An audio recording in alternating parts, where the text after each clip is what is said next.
Bersama-sama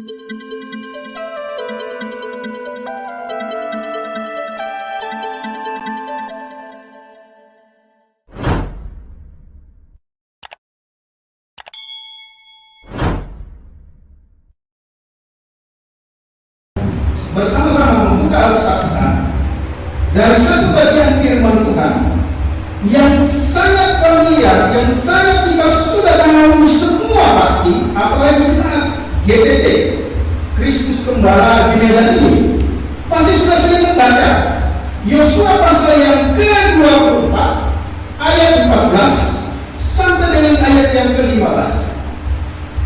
Kita akan melihat bagian firman Tuhan ini. Saya akan membaca. Oleh sebab itu, takutlah akan Tuhan dan beribadah kepadanya dengan tulus, ikhlas, dan setia. Jauhkanlah Allah yang kepadanya nenek moyang telah beribadah di seberang sungai Efrat dan di Mesir, dan beribadahlah kepada Tuhan.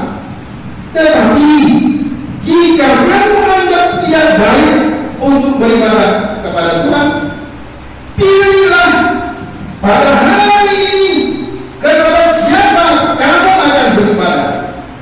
Allah yang kepadanya nenek moyangmu beribadah di seberang sungai Efrat, atau Allah orang Amori yang negerinya kamu hari ini. Kesimpulannya, tetapi aku dan seisi umatku, kami akan beribadah kepada Allah. Ibadah yang sejati. Tema ini, saya seringkali berpikir tema ini adalah tema seperti membuang pasir di pantai. Mengapa saya katakan membuang pasir di pantai? Sepertinya tema ini menjadi tema yang tanda kutip sia-sia. Karena kalau kita ditanya, kok temanya ibadah ya? Padahal kita sudah tahu apa itu ibadah. Betul ya Bapak Ibu ya? Kalau anak-anak sekolah minggu ditanya, adik-adik apa itu ibadah? Mereka akan berkata, ibadah ini itu. Anak-anak pemuda ditanya, atau kita orang tua ditanya, kita akan tahu. Tapi pertanyaannya, apakah ibadah yang kita ketahui itulah ibadah yang dikehendaki oleh Tuhan? Ibadah yang sejati. Berarti ada ibadah yang palsu, ada ibadah yang murni. Dan kalau kita lihat salah satu contoh misalnya ibadah yang munafik dan yang palsu, yang justru menjadi kekejian di mata Tuhan. Ketika kita membaca Yesaya pasal 1 ayat 1 dan seterusnya, Tuhan begitu mencela ibadah umat Tuhan yang kelihatannya baik-baik saja. Mari kita perhatikan. Karena itu kita akan coba melihat ibadah yang sejati. Mungkin kita berkata, apa yang dimaksud dengan ibadah? Oh, ibadah itu bernyanyi, bersorak-sorak. Dan itulah yang tadi kita lakukan. Apakah memang ibadah sebatas itu? Apa bedanya kita dengan teman-teman kita yang ada di Lakota, di bar, di kedai, di tempat-tempat hiburan? Bukankah mereka juga bernyanyi, bersorak? Apakah itu juga ibadah? Karena apa? Kan saudara perhatikan ayat-ayat yang saya tampilkan. Yesaya 29 ayat 13. Bangsa ini datang memuliakan aku dengan bibirnya, tetapi sesungguhnya hatinya menjauh daripada. Jadi ada kali, ya saya sekali ketika saya mengajar di dalam kelas, ada satu kalimat yang sering saya ucapkan. Sudah hadir ya? Iya Bapak, kami sudah hadir. Oke, kalau begitu mereka kemudian bertanya, mengapa Bapak selalu tanya sudah hadir? Padahal kami sudah ada di sini. Iya, saya katakan bisa saja engkau ada di situ, duduk, mendengar, tapi sesungguhnya engkau sedang menerawang, sedang menjelajah ke tempat lain. Itulah ibadah umat Tuhan. Mereka bernyanyi, bersorak, tapi Itu yang pertama. Kalau kita seringkali memahami ibadah dengan arti yang dangkal. Ibadah yang kedua, ini ya, oke? Kita sedang memberi persembahan. Ya. Mungkin kita berkata, ya saya akan memberikan batasan teologisnya supaya jemaat di tempat ini bukan karena di sini ada Bapak Ibu Gembala. Kenapa sih kita memberi persembahan gitu ya? Jangan-jangan ada yang berkata, itu kan pekerjaannya hamba Tuhan, itu kan peraturannya gereja. Enggak. Ya, coba kita buka sekarang, ya. Mungkin nanti boleh dibacakan ya. Ulangan pasal yang ke-16, ayat yang ke-16. Boleh Bapak membacakannya untuk kita? Ulangan 16, ayat yang ke-16.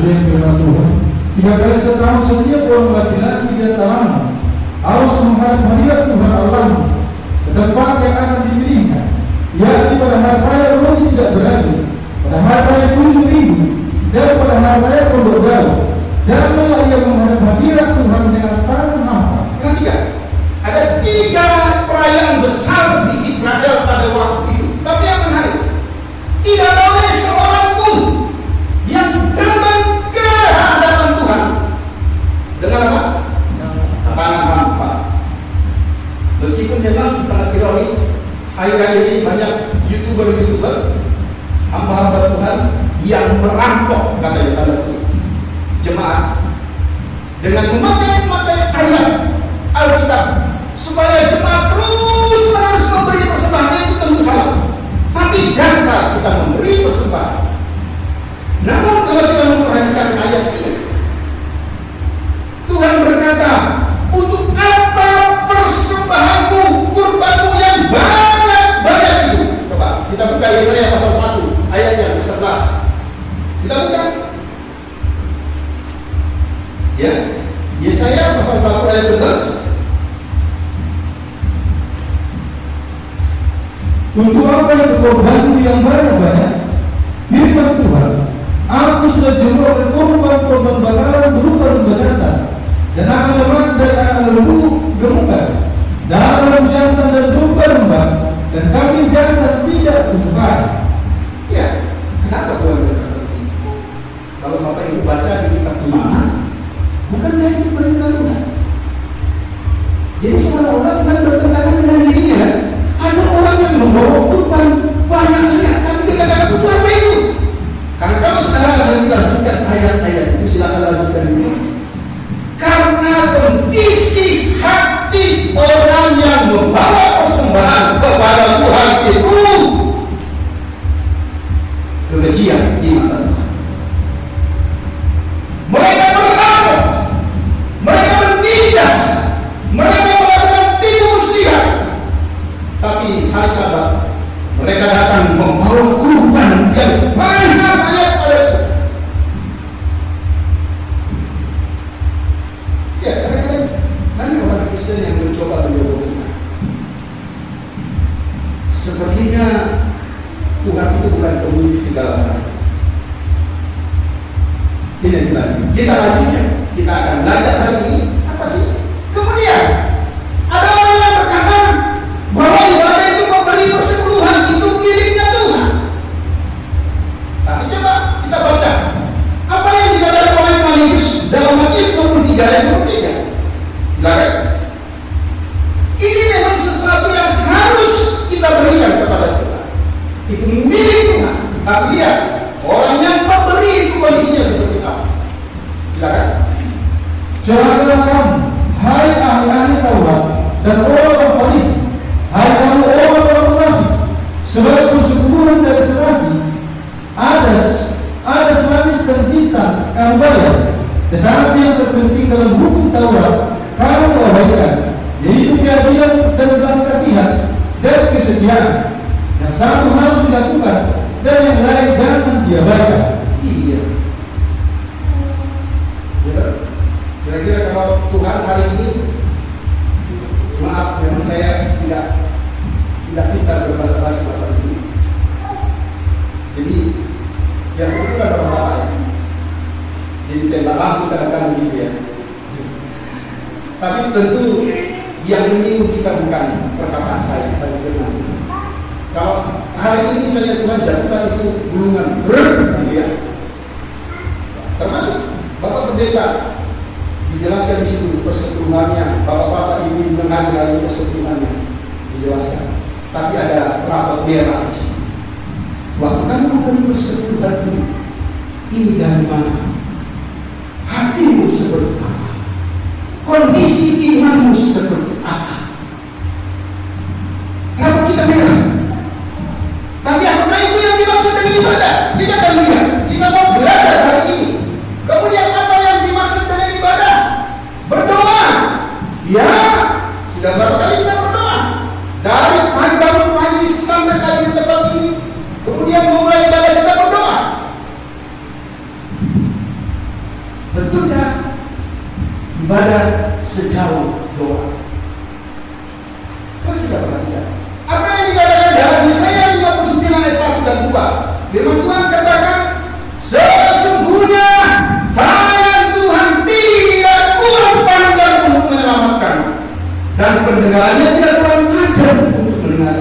Tetapi yang membuat dia panjang bunyikan diri saya tidak mendengar. Ialah segala dosa. Kalau kita baca dalam Yesaya 1 ayat 15, mari kita berperkara firman. Kalau kita perhatikan di situ, tangan mereka penuh dengan darah. Darah yang dimaksud bukan darah kurban, tapi darah melambangkan dosa, perbuatan mereka yang menindas sesama. Maka Tuhan katakan, doamu tidak pernah naik. Ada waktu saya masih menggembalakan satu jemaat beberapa tahun yang lalu. Memang dulu saya gembala, tapi kan saya memutuskan untuk menjadi seorang pendidik. Tapi saya juga melayani tetap di misi dan gereja. Ada banyak jemaat yang datang dengan keluhan dan berkata, Bapak Pendeta, kami sudah berdoa dan berdoa. Saya katakan, doa kita bisa dijawab ya, tapi juga bisa dijawab tidak. Karena apa? Salah satu alasannya, tangan Tuhan, apa susahnya? Kalau Tuhan sudah menyediakan keselamatan, apa susahnya buat Dia memberi kita hari ini yang membutuhkan kebutuhan sehari-hari, kebutuhan sekolah anak-anak kita, kebutuhan gereja kita, kebutuhan jemaat kita. Apa susahnya buat Dia? Tetapi Dia mau kita sadar ada hal yang menghalangi kita. Saya mau katakan hal ini kepada kita semua tanpa kecuali. Seringkali doa kita mentok di belakang. Karena apa? Karena ada dosa yang tidak atau belum diselesaikan. Ini yang kita perhatikan. Kemudian, mari kita perhatikan. Apa? Ya, wah, ini juga kita lakukan. Saya tidak tahu tiap hari apa atau berapa kali sebulan kita berpuasa misalnya. Ini yang dilakukan umat Tuhan. Tapi coba perhatikan ayat ini, Yesaya 58 ayat 6. Sementara mereka berpuasa, apa yang mereka lakukan? Silakan. Bukan berpuasa yang menghendaki ialah supaya kamu bukan berilmu iman dan melepaskan tali itu, supaya kamu merdekakan orang yang tergaya dan mematahkan setiap hukum. Ya, saudara, berpuasa tapi dalam keyakinan. Apa itu yang Tuhan benar? Apa itu yang ibadah yang Tuhan benar? Mari kita perhatikan sekarang. Kalau ini apa yang dimaksud dengan ibadah?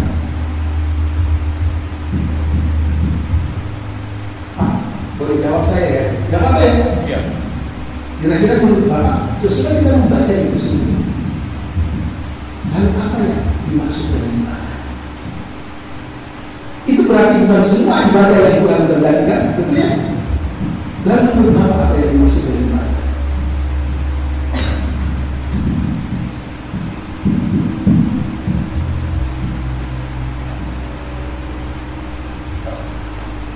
Boleh?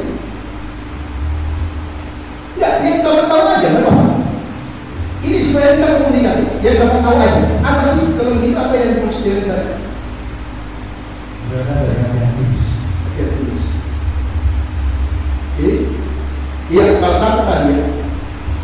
Supaya kita tahu, mulai hari ini tidak lagi ada budaya yang berlari, ya dikunjungi atau tidak oleh Bapak Gembala, itu tidak penting.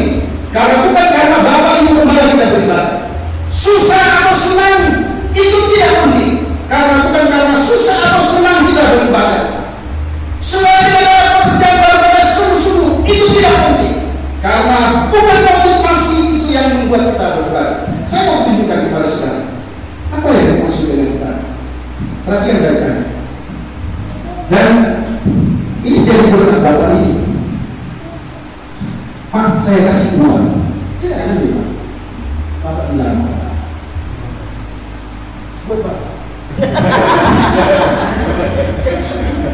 Bapak itu lihat simpelnya ibadah apa? Terima kasih.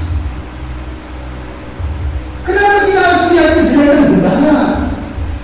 Kenapa kita harus lihat kejelekan sesama jemaat? Kenapa kita kalau nggak susah, kalau susah baru datang ibadah? Simpel kan? Aku datang, nggak ada yang lain. Terima kasih. Ironis banget. Ketika kita beribadah ada yang kita mau, gitu? Wah, pemuda di sini, ya, 1-2. Ada banyak juga pemuda-pemudi yang datang beribadah karena dia mau lihat dia itu. Dia yang bukan yang sana, dia itu. Dia yang samping kiri kanan, bukan kami ini Firdaus, bukan ya. Ada perhatian, banyak motivasi yang keliru. Kita lihat mengapa saya membuka Yesua itu, karena ibadah itu ucapan syukur atas kemurahan Tuhan. Berarti saya mau katakan hari ini dengan tegas, banyak orang Kristen yang tidak tahu berterima kasih kepada Tuhan. Banyak orang Kristen yang tersandung ingat itu. Mengapa? Karena sesungguhnya dia tidak mengerti arti ibadah. Ucapan terima kasih inilah yang dikatakan oleh Yosua. Kenapa Yosua sampaikan ini di akhir? Karena dia melihat menentu semua perbuatan Tuhan yang ada di depan. Dari mulai tanah Mesir sampai dia masuk tanah Kanaan memimpin bangsa itu sampai usia 110 tahun. Saudara perhatikan, 110 tahun. Dan dia katakan, pilihlah hari ini. Mengapa? Karena dia merasakan semua perbuatan Tuhan yang ajaib dalam hidupnya tanpa ada cacat celah sedikit. Saya mau tanya ya, Bapak Ibu jemaat, jawab berapa? Adakah di antara Bapak Ibu yang hadir hari ini yang tidak mendapat pertolongan Tuhan? Mana juga tidak mendapat? Ada?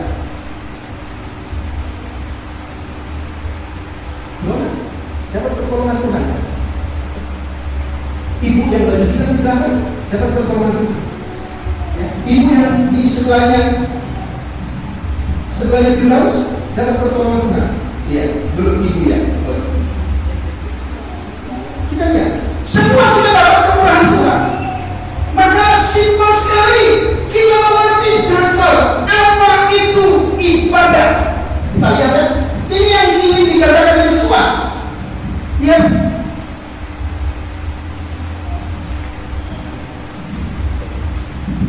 Kenapa saya mampirkan ayat ini? Bapak Ibu tahu kenapa Tuhan Yesus Kristus rela berkorban menyelamatkan Bapak Ibu dan saya? Sama halnya mengapa bangsa Israel Israel dibebaskan dari perbudakan tanah Mesir 430 tahun lamanya mereka berbudak. Mengapa? Karena Tuhan ingin orang-orang yang mengasihi Dia beribadah kepadanya. Ya, ini satu-satunya alasan. Coba kita lihat perbuatan-perbuatan Tuhan. Ya, ya kan? Kalau Bapak Ibu baca kitab Bilangan-Bilangan, kita akan kaget. Luar biasa pertolongan Tuhan bagi mereka. 40 tahun berputar-putar di padang gurun, tidak satu pun kaki yang lecet, yang termana, yang terluka, tidak satu pun kain yang mereka pakai robek. Ini menunjukkan betapa sempurnanya pemeliharaan Tuhan atas hidup mereka. Waktu mereka haus, Tuhan perintahkan kepada Musa, pukul Tuhan. Waktu mereka berperang, Dia perintahkan kepada Musa, naiklah ke atas gunung, angkat tanganmu, pegang tongkat Allah di tanganmu, berperanglah melawan orang ramai. Mereka mana? Sampai mereka masuk, memang sangat ironis. Saya selalu punya istilah, dan STT itu sudah gak ada lagi hari ini. Saya pakai istilah STT pada guru. Mungkin kalau Bapak punya niat untuk membangun STT, pakai judul ini ya, STT pada guru. Apa yang ironisnya di STT pada guru? Mahasiswanya yang mendaftar 2 juta jiwa, tapi yang lulus cuma 2 orang. Karena apa? Karena mereka lupa keluar Tuhan.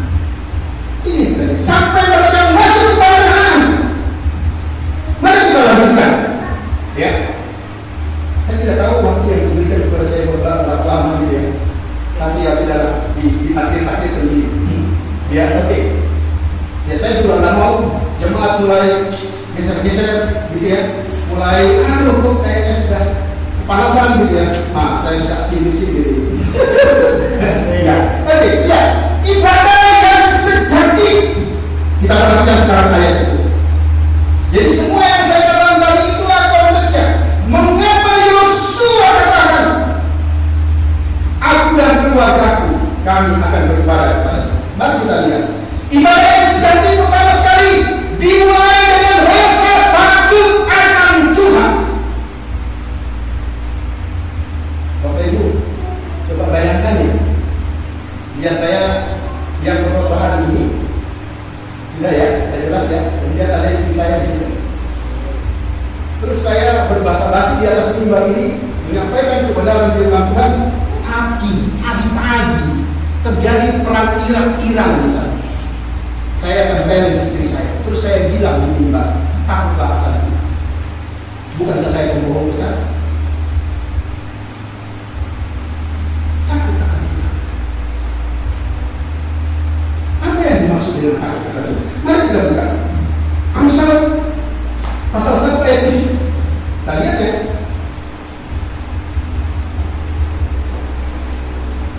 Takut akan Tuhan adalah permulaan pengetahuan, tetapi orang bodoh menghina hikmat dan didikan. Oke. Mungkin Bapak Ibu katakan ini ayat kan cocoknya ke mahasiswa yang kuliah ya. Permulaan pengetahuan. Tidak. Takut akan Tuhan permulaan pengetahuan artinya pengetahuan yang dimaksudkan oleh Alkitab itu bicara tentang takut akan Tuhan, itu bicara pada relasi setiap orang yang harmonis dengan Tuhan.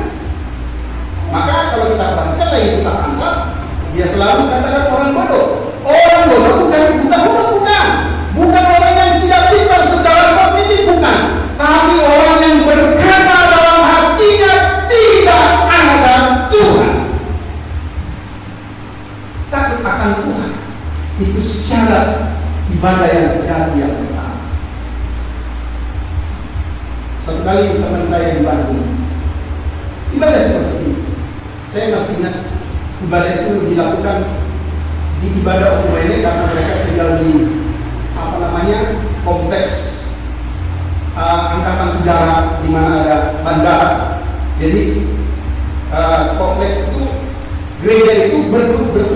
pagi gereja ini, siang gereja ini, sore gereja ini. Jadi komen. Dan itu gereja besar. Sekali dia berkhotbah, dia cerita kepada saya. Sesudah dia berkhotbah, biasanya kalau saya tahu di sini, kemudian kita berdiri depan salam-salam. Kemudian ada satu jemaat itu bawa tas. Dia bawa tas. Dia tinggalkan dulu. Kemudian salam pendeta, dia bilang, Pak Pendeta, sesudah salam nanti, bolehkah saya minta doa? Oh, boleh. Namanya Pak Pendeta memang tugasnya berdoa kan? Kemudian tas itu ternyata berisi uang. Pendeta saya kemarin, tahu pendeta, dia buka, melihat uang itu, udah, itu banyak sekali uangnya. Ternyata dia bilang, dia baru dapat warisan, tapi kok dia hari begini masih ada orang yang pegang uang tunai gitu. Saya juga heran. Dia bilang begini, Pak Pendeta, doakannya, ini berkat Tuhan. Ya. Pak Pendeta itu nggak silau men. Gak silau karena itu kuat. Dia mulai berdoa dalam hati, minta hikmat. Kenapa ya saya disuruh berdoa? Dia kata, oh iya Bu, saya mau berdoa. Tapi saya mau tahu dulu, sesudah kita doakan uang ini mau kemana? Iya, adalah yang untuk usaha Pak, ada yang untuk anak-anak. Nanti saya akan keliling pasar di Kota Bandung. Uang ini akan saya bagi-bagi. Bulan berikutnya saya akan datang menanti. Bapak Ibu tahu yang saya maksud? Orang ini orang Kristen, tapi mencekik leher orang dengan bunga yang sangat tinggi. Cerita yang kedua.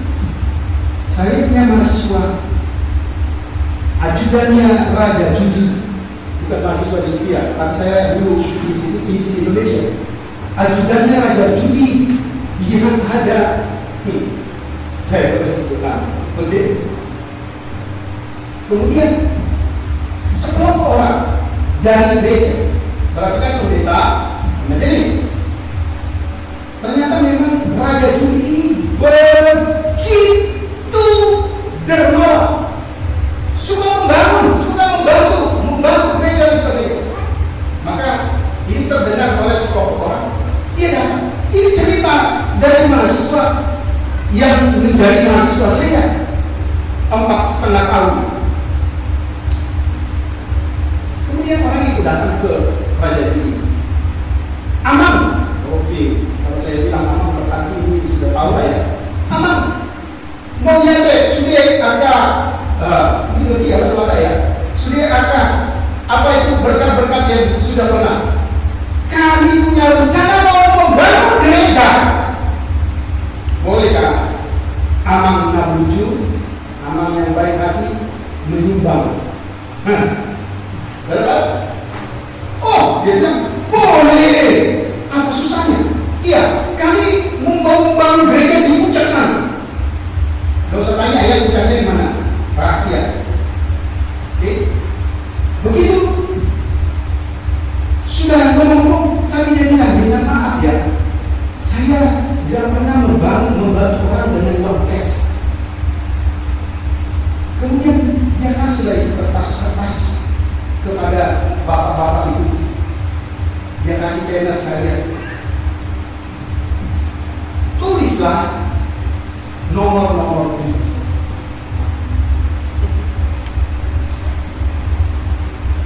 Besok pagi sekali terimalah uangnya.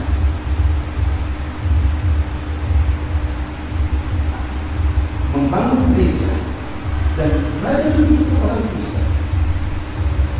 Membangun gereja dengan hasil judi.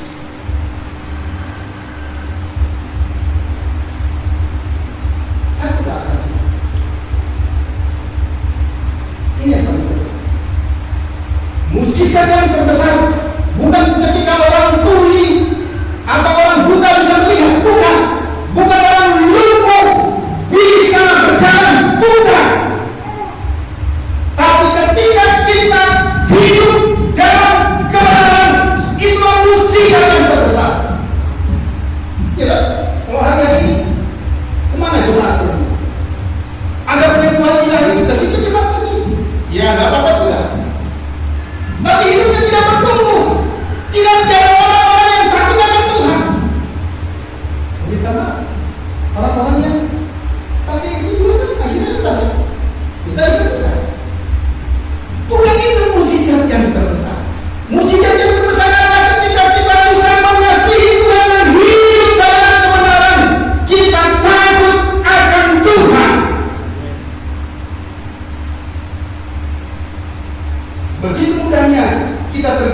akhir-akhir ini, dengan perkembangan teknologi sosial media dan sebagainya, begitu mudahnya jurang maut itu ada di depan kita. Tapi hidup Bapak akan Tuhan. Ini yang pertama yang kita lihat. Yang kedua, ibadah yang sejati, tulus, ikhlas, dan setia. Pak, sekarang musim apa di Medan, Pak? Ada musim apa hari ini di Medan? Musim rambutan. Murah ya, Pak Pendeta? Ya, ya, murah kan? Kenapa murah? Alasannya karena musim. Tapi iman Kristen tidak mengenal musim. Itulah artinya setia. Itulah artinya setia. Besok kita akan membahas kehidupan Ayub ketika kita membahas okkultisme, kuasa-kuasa kegelapan yang menguasai kekristenan. Kita akan melihat bagian-bagian. Tapi kalau kita lihat kesetiaan, kami kelahiran di Papua. Jadi sejak kami menikah, kami terlibat dengan misi. Anak saya yang pertama ini lahir di Papua, di Sorong, maka namanya Lydia Indiani. Yang memberikan itu adalah jemaat. Anak saya yang kedua lahir di Bandung ketika kami mengembangkan saya pekerjaan Tuhan di Bandung. Satu kali ada satu jemaat yang begitu setia mengikuti kami kemana-mana. Dia bawa kita, dia tuntun kami terus, dan dia mohon supaya kami bantu dalam doa. Ini seorang bapak sudah berkeluarga. Kami bantu dalam doa, Tuhan berikan orang ini pekerjaan. Berapa lama, bahkan enggak terlalu cepat, cukup lama dia terus setia mengikuti kami dan terus melayani pekerjaan kita. Saudara tahu, Tuhan jawab doa. Dia mendapat pekerjaan pemboran minyak lepas pantai. Luar biasa kan? Nah, sejak itu memang dia ada sip dan sebagainya. Sejak itu saya tidak pernah lagi melihatnya bersama dengan kami di gereja dan di pelayanan Yesus. Mengapa seringkali doa kita tidak dijawab Tuhan? Karena Tuhan itu Maha tahu ke depan. Ada doa-doa kita yang membahayakan kita, yang bisa membuat kita tidak setia kepada Tuhan. Tulus ikhlas artinya apa? Kalau saya gambarkan, tulus ikhlas itu seperti botol aqua yang ada isinya. Bapak Ibu tahu ya?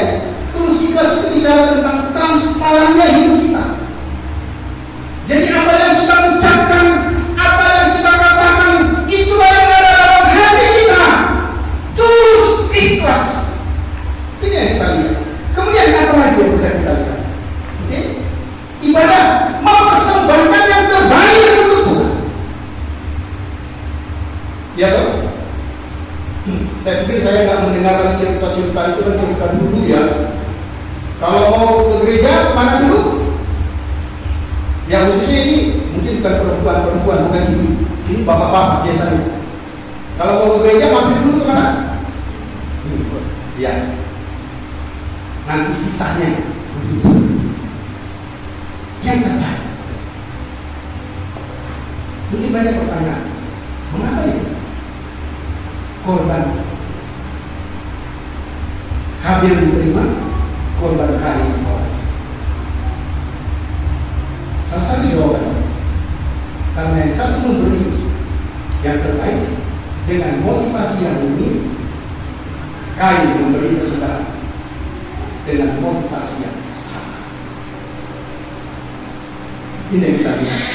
Maka sekarang kita lihat apa yang menjadi hambatan-hambatan. Kita akan baca ayat-ayat. Perhatikan Bapak Ibu ya, ini menjadi pelajaran. Walaupun hari ini kita tidak merah, tapi ini menjadi pelajaran penting. Apa yang seringkali menghambat kita datang untuk beribadah kepada Tuhan. Hari ini catat baik-baik, ibadah terima kasih.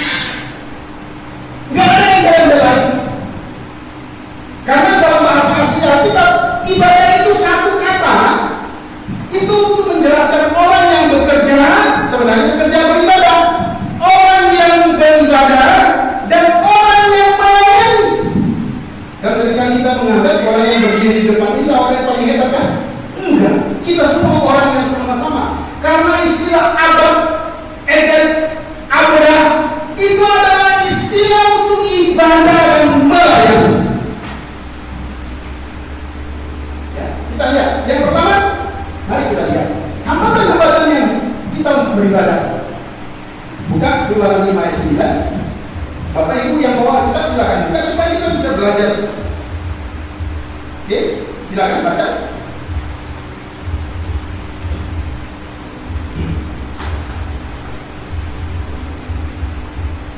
Pekerjaan orang-orang ini harus didobrak sehingga mereka terikat kepada pekerjaannya dan jangan memperdulikan perkataan dusta. Iya. Kenapa Firaun bilang begitu? Itu strategi jitu.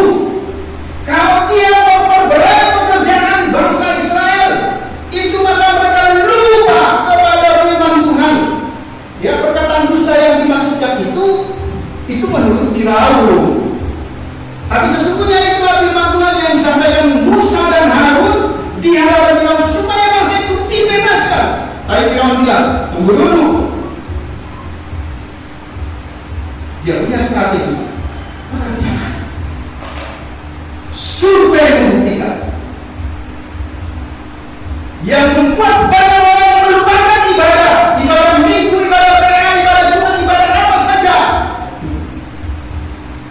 Banyak teman yang berkata, sorry ya Tuhan, aku sibuk.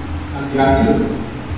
Kalau nanti sewaktu-waktu Bapak Ibu berdoa, Tuhan bilang, sorry ya, aku tidak sibuk. Mana dia bilang? Maka kau perhatian ya, mengapa Tuhan menciptakan dunia ini 6 hari, segala isinya 6 hari? Ada mahasiswa saya jawab begini, ya suka-sukanya Tuhan Pak. Saya bilang, kau di mana aja lah kalau ini. Tadi saya bercanda. Ya, mungkin Bapak Ibu tidak ada yang jawab dalam hati tadi. Ya, itu memang kedaulatan Tuhan. Tapi perhatikan, ketika Tuhan berkata, ketika Tuhan ada firman Tuhan, di dalam firman Tuhan itu dia jelaskan alasannya.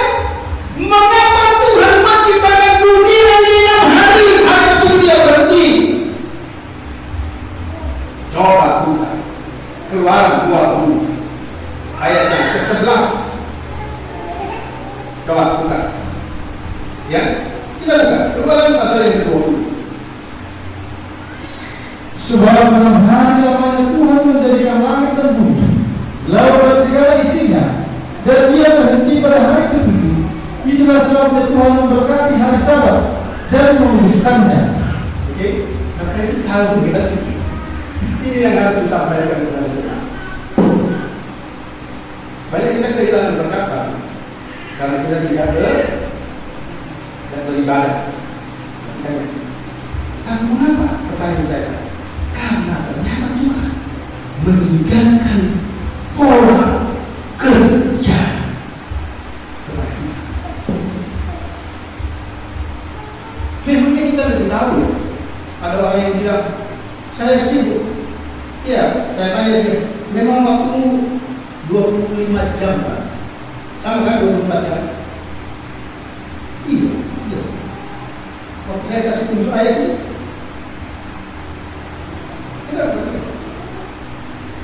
hanya ada satu alasan, saya tidak mau beralasan. Mengapa orang beribadah? Mengapa orang meninggalkan ibadah demi kerja? Apa yang tahu? Mau saya katakan alasannya? Alasannya cuma satu. Tamak, loba, serakah. Dan Bapak Ibu perhatikan, serakah, tamak, loba, sama dengan menyembah berhala. Ketika kita tinggalkan Tuhan dalam ibadah dan kemudian kita bekerja, kita sedang menyembah berhala.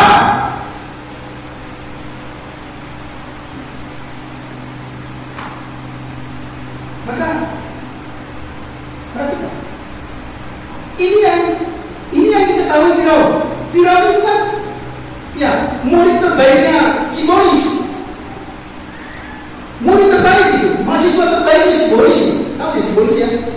Itu mahasiswa terbaik. Maka dia tahu bagaimana cara menghambat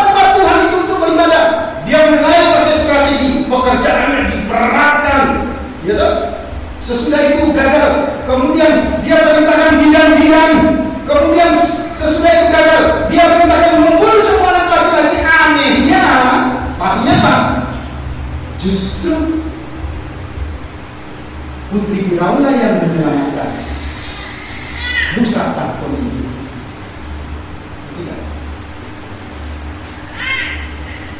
Pekerjaan orang ini harus dikerjakan. Ya. Jadi sekali lagi kita tidak boleh ngomong sibuk ya sama Tuhan ya. Karena Tuhan lebih tahu. Ya itu. Kalau kita ngomong sibuk sama orang lain mungkin ada alasan. Saya seringkali juga menunda untuk bicara dengan mahasiswa. Saya katakan memang saya sedang sibuk. Tapi janganlah kepada Tuhan. Pekerjaan menjadi hambatan yang Tuhan. Yang kedua kita perhatikan. Oke, ya. Itu ya. Coba baca. Silakan. Keluaran 8 ayat 25. Lalu beliau memanggil Musa dan Harun serta berkata, "Pergilah, persembahkanlah korban kepada Allahmu di negeri ini." Iya. Apa yang salah? Mengapa Firaun katakan, boleh, mulai dia mengalah, kamu boleh pergi loh, kamu boleh pergi. Tapi di negeri ini.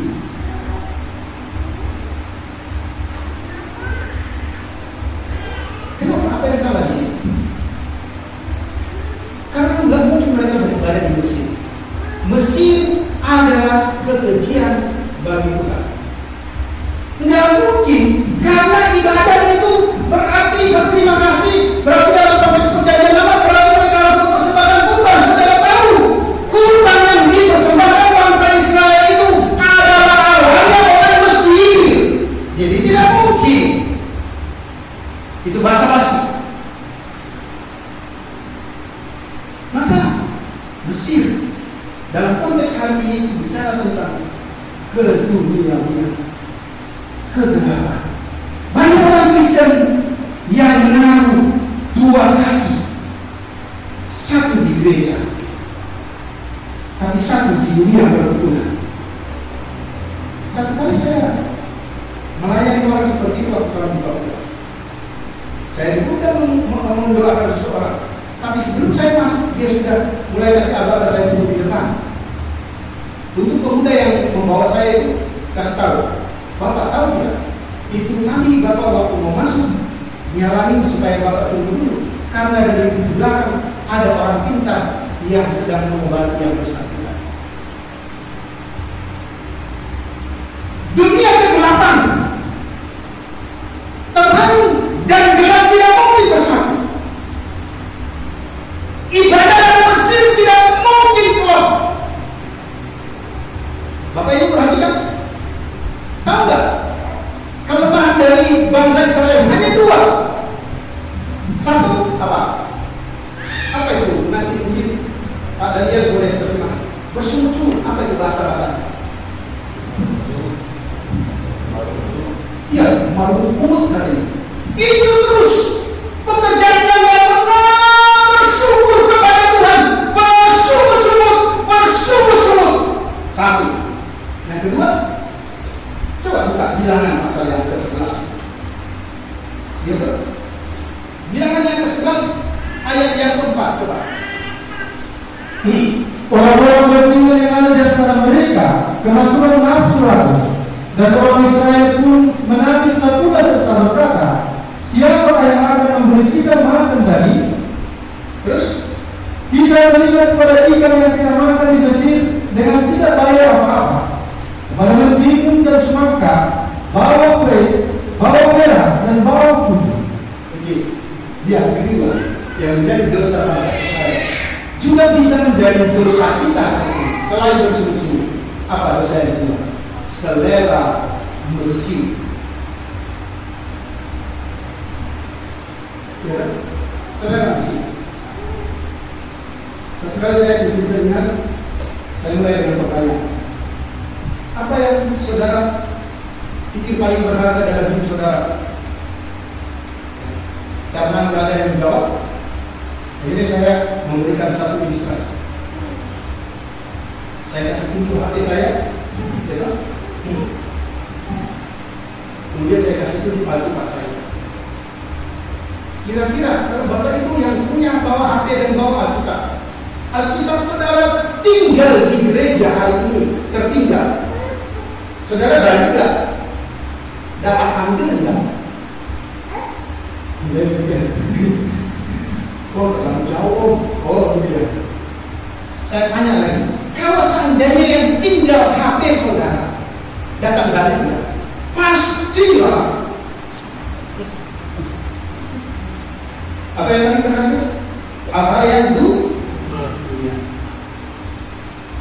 Bagi seorang pemuda, siapa yang paling berharga? Pacarnya. Ya, kenapa saya katakan seperti itu?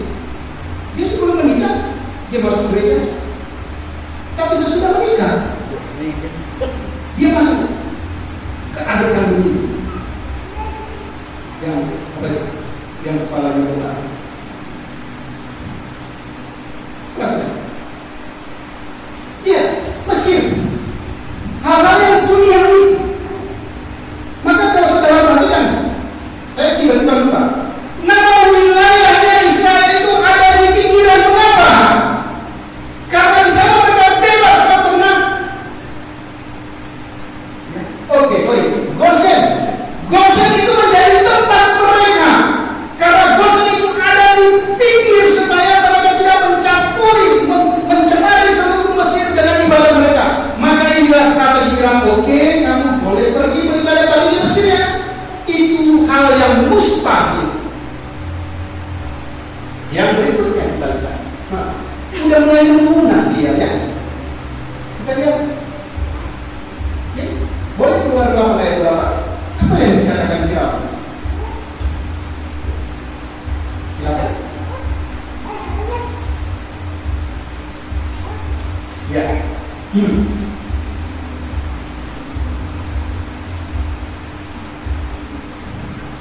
Keluar dalam ayat berapa? Lalu kata Firaun, baik, apa yang membiarkan kamu pergi untuk mempersembahkan kurban kepada Tuhan Allahmu di padang gurun? Hanya janganlah kamu pergi terlalu jauh. Berdoalah untuk aku. Iya, jangan terlalu jauh. Mulai yang lunak, kenapa melunak? Ada alasannya. Karena Tuhan sudah mulai turunkan tulah dan tulah. Kapok dia sekarang. Tapi dia bilang, tunggu dulu. Oke, kamu boleh pergi. Tapi jangan jauh-jauh. Bapak Ibu tahu artinya bahasa itu sekarang? Iya, jadi orang Kristen biasa-biasa saja. Ya, saya suka karena saya dosen perjanjian lama.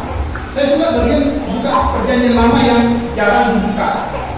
Jadi tiba-tiba saya katakan kepada saya, ayo, bukan masih kepada saudara-saudara yang saya, ayo buka kitab HG. Mulai mereka bingung, mana di dalam ini? Semuanya mulai mereka bingung. Karena apa? Tidak pernah buka.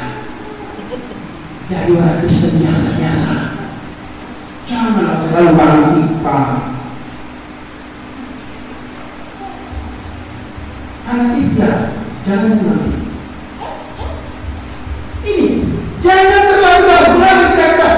Karena dia Firaun itu mau mengontrol hidup kita. Kalau kamu sudah mulai belajar kitab, mulai dia pas-pas. Tidak. Sekali saya melayani di satu gereja, ya ini cukup karisma. Bukan? Ya saya mau melayani gereja karismatik, Protestan, nggak usah seperti itu, nggak ada masalah buat saya. Itu kan kesempatan kita memberitakan firman. Kalau kita kemudian baru lihat gereja kemudian, berarti kita nggak bisa jadi berkat bagi mereka. Itu ego. Ya. Wah, sampai ini Surabaya jadi sampai saya mulai pengal gini karena tangannya sampai gini-gini semua mulai pak udah begitu saya gini Pak, saya perhatikan makanya saya senang kalau saya korban nggak ada yang karena Pak Pendetanya perhatikan gitu. Waktu saya perhatikan beberapa orang mulai sopan waktu saya berkata. Tadi pujiannya luar biasa kan? Wah sampai berjingkrak-jingkrak. Begitu saya mulai berkata, dia mulai sopan. Apa yang tahu sopan? Amin. Enggak, dengar kembali. Karena apa? Ya, ibadah identik dengan pujian. Maka saya bilang, apa bedanya kita dengan saudara-saudara kita yang ada di bar, di klub malam? Itu. Maka banyak juga pemain-pemain musik Kristen yang mencoba berkompromi, ya, buat nada-nada rock apa segala macam. Jadi kenapa ya? Apa karena nada-nada dalam musik gereja itu kurang bagus? Tidak. Ya. Saya nggak suka nada-nada itu karena itu disampaikan dari mana? Teriak-teriak nggak karuan, gitu ya? Nggak pada tempatnya.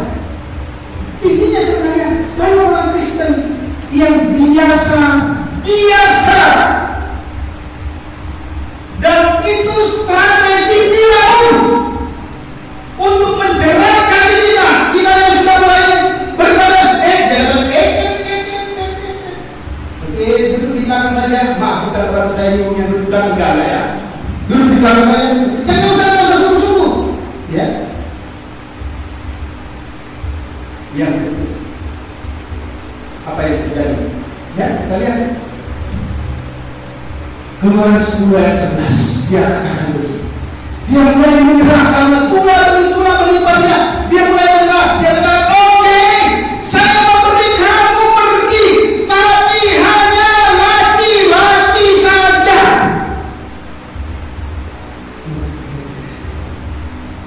Kira-kira gimana ya? Kalau hanya laki-laki?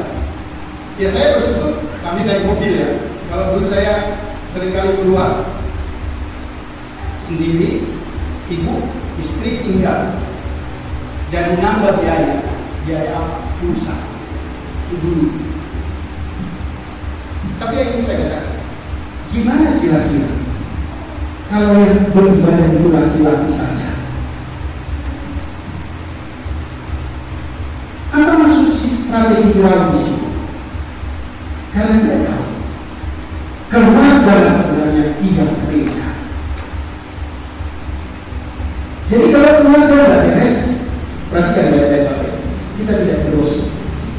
Kalau keluarga tidak beres, gereja tidak beres. Kalau keluarga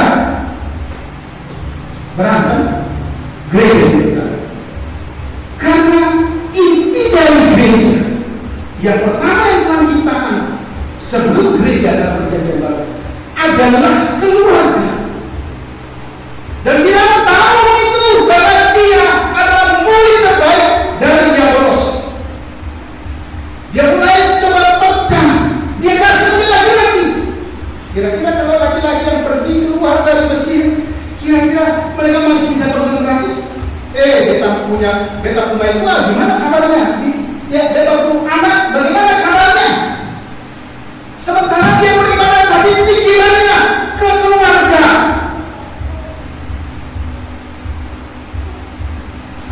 Sebenarnya saya melayani Sumatera bagian selatan. Saya sangat antusias karena setelah saya KKR pemuda waktu itu. Karena di dalam itu ada seorang remaja yang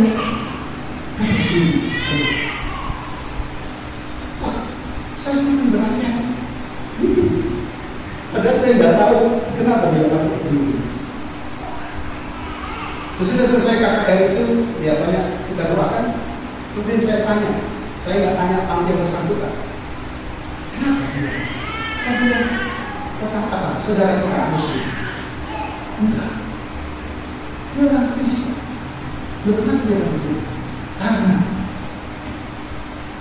ibadahnya memang sedikit karismatik. Maksudnya Protestan tapi karismatik.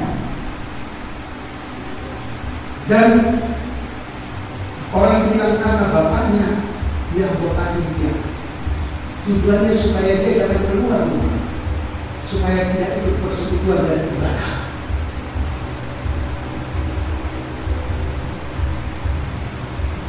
Pertama-tama dia dikurung. Ternyata kurungan itu jebol, gitu ya. Dia bisa keluar. Kemudian bapaknya mulai berpikir, bagaimana caranya supaya orang ini tidak keluar beribadah. Beribadah loh. Apa itu tahu? Dia anak perempuan yang remaja yang cantik di bawah kaki. Karena berharap dia akan malu bulan tapi namanya dia mencintai Yesus. Tuhan kasih dia itu. Orang tua banyak yang menghambat anak untuk beribadah kepada Tuhan. Itu strateginya Firaun. Istri banyak yang menghambat suami untuk beribadah kepada Tuhan. Itu juga strateginya Firaun. Suami banyak yang menghambat istri untuk beribadah kepada Tuhan. Itu juga strateginya Firaun. Ya kan? Ya, saya gambarkan saya aja lah. Kalau pagi kami berantem, misalnya saya jadi jemaat biasa, yang jadi korban siapa? Ya bangku gereja dan besok. Paling tidak mungkin saya munafik, saya datang, ya menyembah Tuhan, wah bahasa-bahasa kan gitu ya. Tapi saya tadi baru tempelin pukuli istri saya, anak saya. Akhirnya yang salah siapa? Kita sedang bersalah itu. Karena istri atau suami tidak akan datang lagi ke gereja. Ya, ini strategi yang dilakukan. Klimaksnya apa? Kita harus selesaikan ibadah kita hari ini. Klimaksnya apa? Sesudah sekian bulan dikerjakan, maka Firaun bilang begini, oke, laki-laki boleh pergi, nenek, kakek, opu, oma, opa, cucu boleh pergi. Tapi kalau tinggalkan kamu juga boleh semua. Ya, alasan yang pertama, hambatan yang pertama dari pekerjaan, kemudian alasan pamungkasnya juga adalah harta. Mengapa Tuhan Yesus tidak begini? Ya, dalam Matius pasal 22, dia katakan, kamu tidak mungkin menyembah Mammon, tapi sekaligus menyembah. Sebelumnya dia katakan, di mana hartamu berada, di situ hatimu berada. Ya kan? Saya senang hari ini bisa bertemu dengan Bapak ini. Ini menjadi apa namanya? Oh ya, Matius pasal yang ke-6 ayat 24 itu ya, dikatakan di sana. Kemudian Matius sebelumnya dikatakan Matius 6 ayat 21, karena di mana hartamu berada, di situ juga hatimu berada. Kenapa Matius katakan begitu? Karena kalau kita cinta harta, nggak mungkin cinta Yesus. Nggak ada bukti-bukti 100% full. Kalau 50% nggak mungkin, karena Tuhan tidak mau menerima cinta yang 50%. Dia mengasihi 100% tuntas, dan kita ingin kita mengasihi dia juga tuntas. Maka Firaun tahu, ya coba ini pamungkas, oke? Ya udah kamu pergi aja, kamu boleh pergi, tapi kamu tinggal. Aku mau lihat kamu konsentrasi dia beribadah. Kalau hartamu di sini, pasti hatimu di sana. Dari sini, kamu menyembah Tuhan silahkan, tapi pikiranmu pada harta. Canggih ya? Canggih. Sekali lagi, karena dia belum tertarik dengan dia polos. Maka apa yang dikatakan? Mari kita baca. Saya ingin kita membaca bersama-sama. Mari kita baca Yosua pasal yang ke-24 ayat yang ke-15, bagian yang terakhir. Oke, kita baca bagian yang terakhir saja, mulai dari kata tetapi.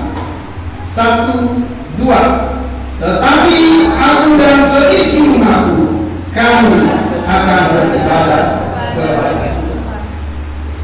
Saya berharap hari ini dari contoh dengan peragaan kita semua mengerti apa itu ibadah. Ya, semua hal itu ternyata tidak penting.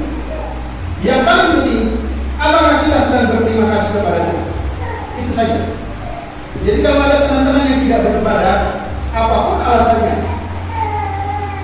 Bapak Ibu pastikan. Atau kita sendiri tidak beribadah, pastikan. Jangan katakan, suamiku begini, istriku begini, pendetaku begini, keadaanku begini. Enggak. Hanya satu. Apakah Bapak Ibu dan Saudara dan saya merasakan pertolongan kita? Apakah Bapak Ibu dan Saudara mengalami keselamatan itu cukup untuk semua? Dan saya pikir kita di tempat ini adalah orang-orang yang sudah diselamatkan. Maka ayat di belakang sana, karena kita sudah diselamatkan, tetaplah berjaga keselamatan. Salah satu wujud mengerjakan keselamatan itu, apapun situasi keadaan kita, orang-orang yang diselamatkan, kita harus beribadah kepada Tuhan. Amin.